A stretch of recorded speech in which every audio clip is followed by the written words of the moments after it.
मुरली अमृत की धारा है धारा, जो देती दुखों से किनारा।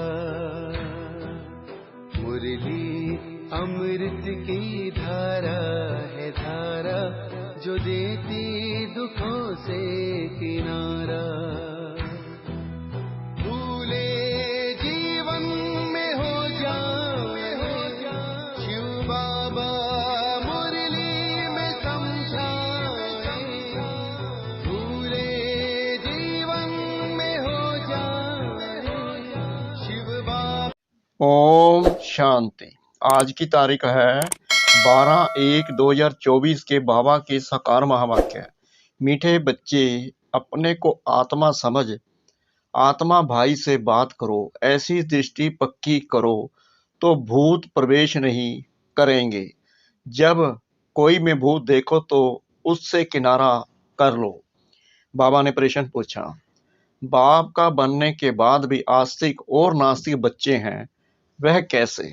बाबा ने उत्तर दिया, आस्तिक वह हैं जो ईश्वरीय कायदों का पालन करते, देही अभिमानी रहने का पुरुषार्थ करते, और नास्तिक वह हैं जो ईश्वरीय कायदों के खिलाफ भूतों के वश हो आपस में लड़ते झगड़ते हैं।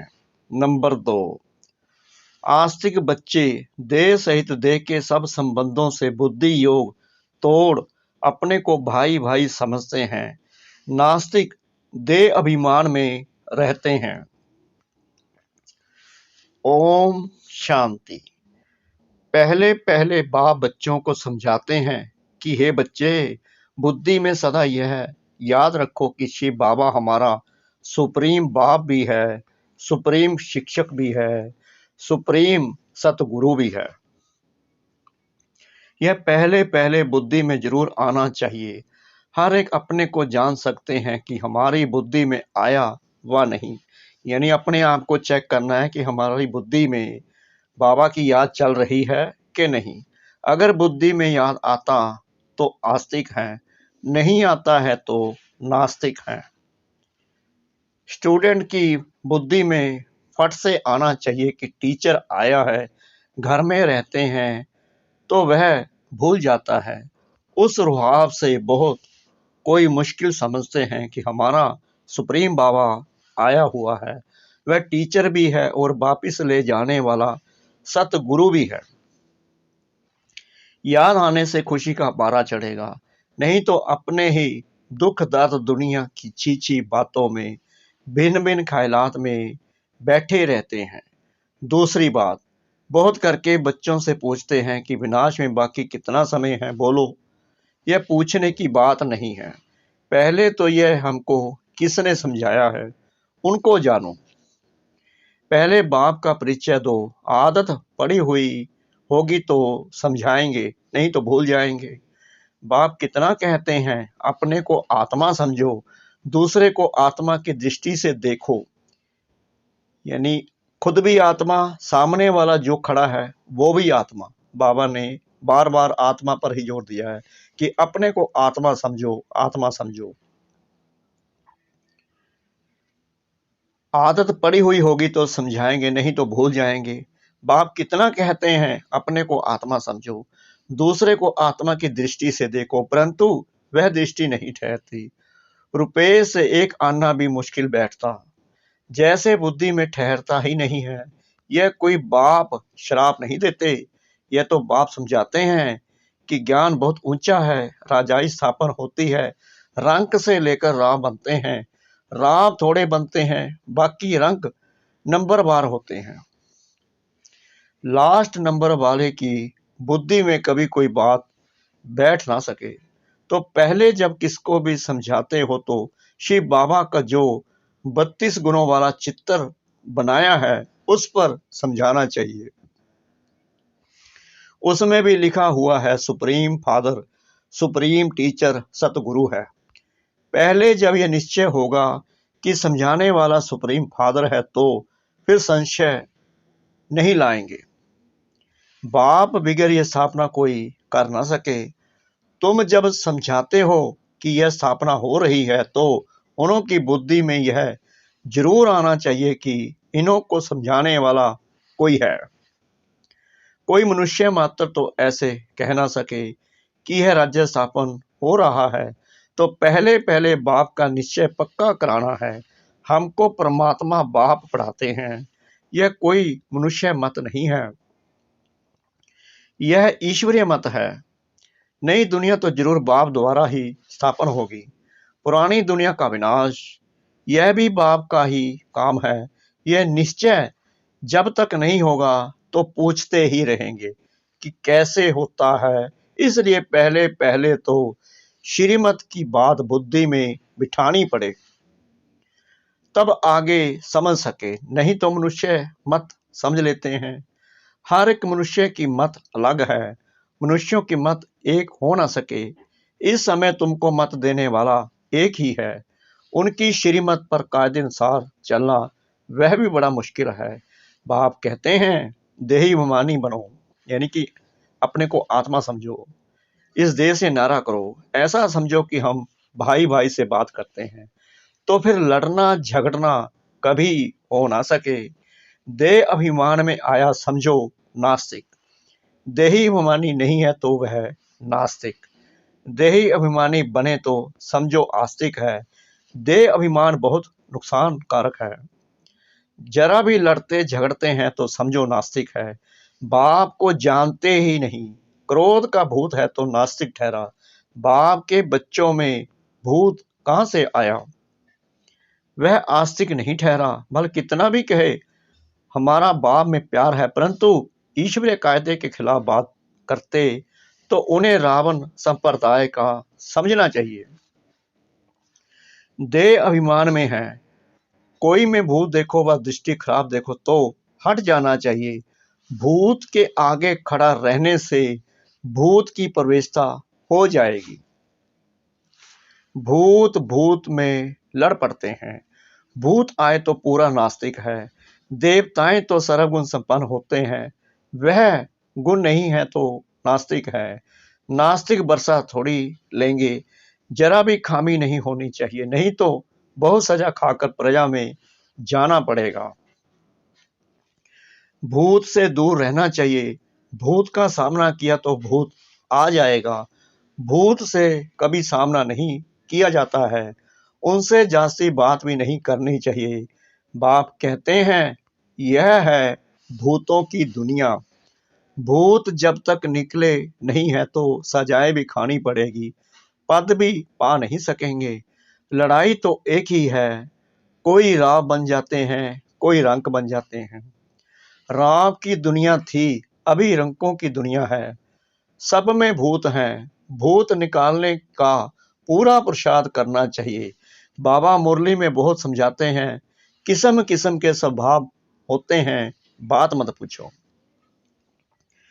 जो प्रदर्शनी आदि में पहले पहले बाप का परिचय देना है, बाप कितना लवली है, वह हमको ऐसा देवता बनाते हैं। गायन भी है, मनुष्य से देवता किए। देवताएं थे सत्युग में तो जरूर उनसे पहले कलयुग था। यह सृष्टि चक्र का ज्ञान भी तुम बच्चों की बुद्धि में अब है, वहां यह ज्ञान इन देवताओं में नहीं रहेगा। अब तुम नॉलेजफुल बनते हो, फिर पद मिल गया तो नॉलेज की दरकार नहीं। यह है बेहद का बाप, यानी कि परमपिता परमात्मा, जिससे 21 पीढ़ी तुमको स्वर्ग का वर्षा मिलता है। तो ऐसे बाप को कितना याद करना चाहिए। बाबा सदैव समझाते हैं कि हमेशा समझो कि शिव बाबा हमको समझा रहे हैं। शिव बाबा इस रथ द्वारा हमको पढ़ा रहे हैं। वह हमारा बाप, टीचर, गुरु है। यह है बेहद की पढ़ाई। तुम समझते हो पहले हम तुच्छ बुद्धि थे, इस कॉलेज का कोई को जरा भी पता नहीं है, इसलिए समझाने के समय अच्छी तरह से घोट घोट कर समझाओ। श्री कृष्ण की तो बात ही नहीं, बाप ने समझाया है श्री कृष्ण का कोई चित्र है ही नहीं सिवाय शिव बाबा के। ब्रह्मा विष्णु शंकर के भी चरित्र हो ना सके, चरित्र है ही एक का जो मनुष्य से देवता बनाते हैं, बिशप को हेवन बनाते हैं। तुम उस बाप की श्रीमत पर चलते हो, बाप के मददगार हो। बाप नहीं होता तो तुम कुछ भी कर नहीं सकते।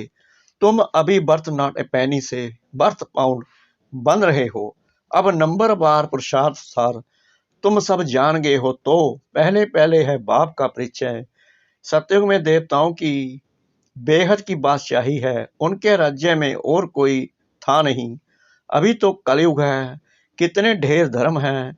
यह एक ही आदि सनातन देवी देवता धर्म कब स्थापन हुआ, यह कोई की बुद्धि में नहीं है, तुम बच्चों की भी बुद्धि में नंबर वार पुरुषार्थ अनुसार है। तो पहले बाप की महिमा पर अच्छी तरह से समझाना चाहिए। हम जानते हैं जरूर बाप से हमको पहचान मिली है। बाप कहते हैं सर्व का सदगति दाता भी मैं हूँ। कलब कलब मैं तुम बच्चों को राय देता हूँ कि अपने को आत्मा समझो और मुझे याद करो, तो आत्मा पतित से पावन बन जाएगी। आत्म अभिमानी भव, दूसरे को भी आत्मा समझने से तुम्हारी क्रिमिनल आई नहीं होगी। आत्मा ही शरीर द्वारा कर्म करती है। हम आत्मा है, यह आत्मा है, यह पक्का करना है।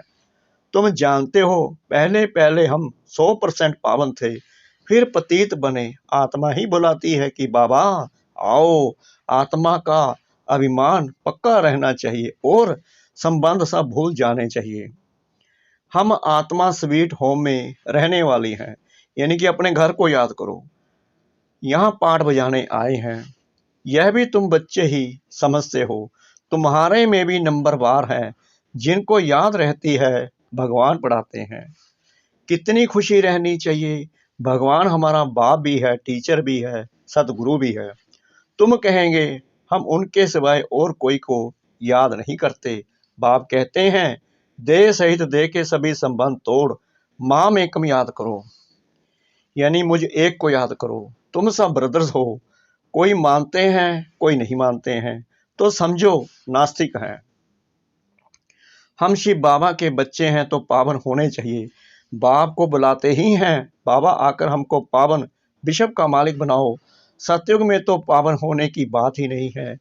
पहले तो यह समझो कि यह शिव बाबा है, इनसे नई दुनिया स्थापन होती है।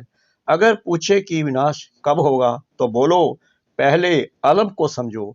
अलग को नहीं समझा तो पीछे की बात बुद्धि में कैसे आएगी। हम सत्य बाप के बच्चे सत्य बोलते हैं। हम कोई मनुष्य के बच्चे नहीं हैं, हम शिव बाबा के बच्चे हैं। भगवानोबाज, भगवान उनको कहा जाता है जो सभी ब्रदर्स का बाप है। मनुष्य अपने को भगवान कहला ना सके। भगवान तो निराकार है, वह बाप टीचर सतगुरु है। कोई मनुष्य बाप टीचर सतगुरु हो ना सके।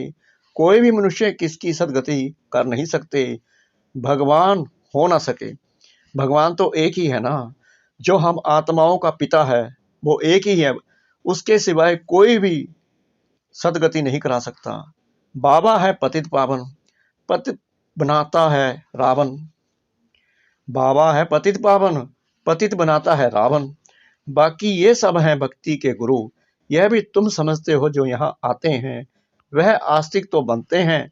बेहद के बाप पास आकर निश्चय करते हैं यह हमारा बाप टीचर गुरु है। जब कंप्लीट देवी गुण आ जाएंगे तो लड़ाई भी लगेगी।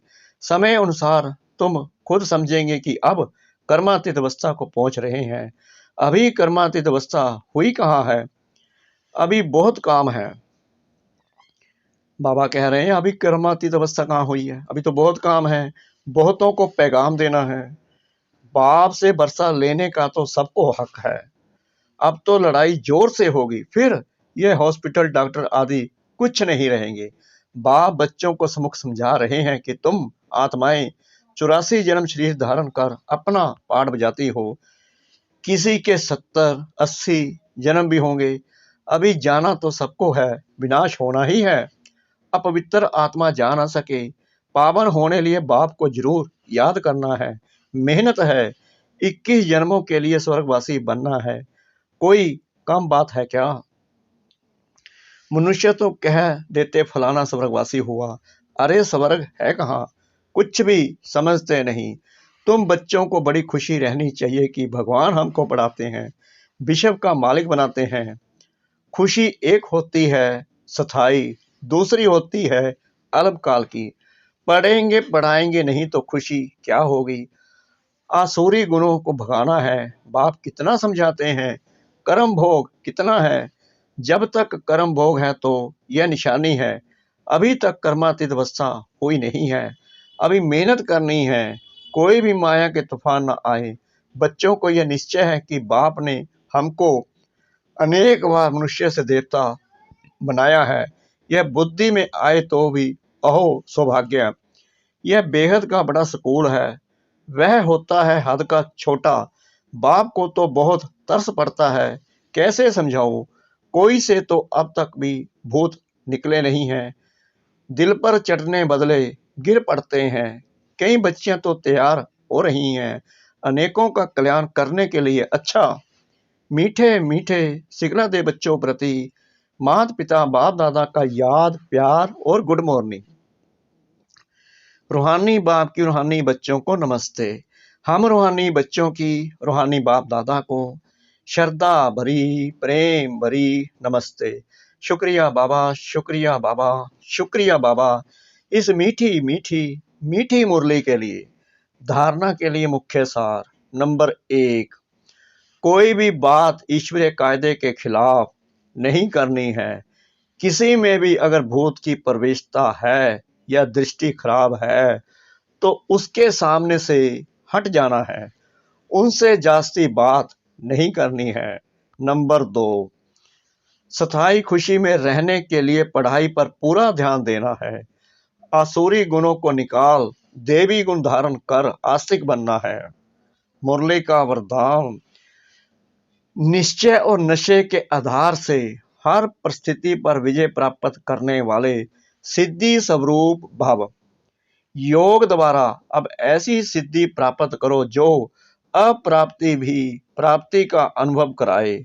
निश्चय और नशा हर परिस्थिति में विजयी बना देता है। आगे चलकर ऐसे पेपर भी आएंगे जो सूखी रोटी भी खानी पड़ेगी, लेकिन निश्चय नशा और योग की सिद्धि की शक्ति सूखी रोटी को भी नरम बना देगी, परेशान नहीं करेगी। आप सिद्धि स्वरूप की शान में रहो तो कोई भी परेशान नहीं कर सकता।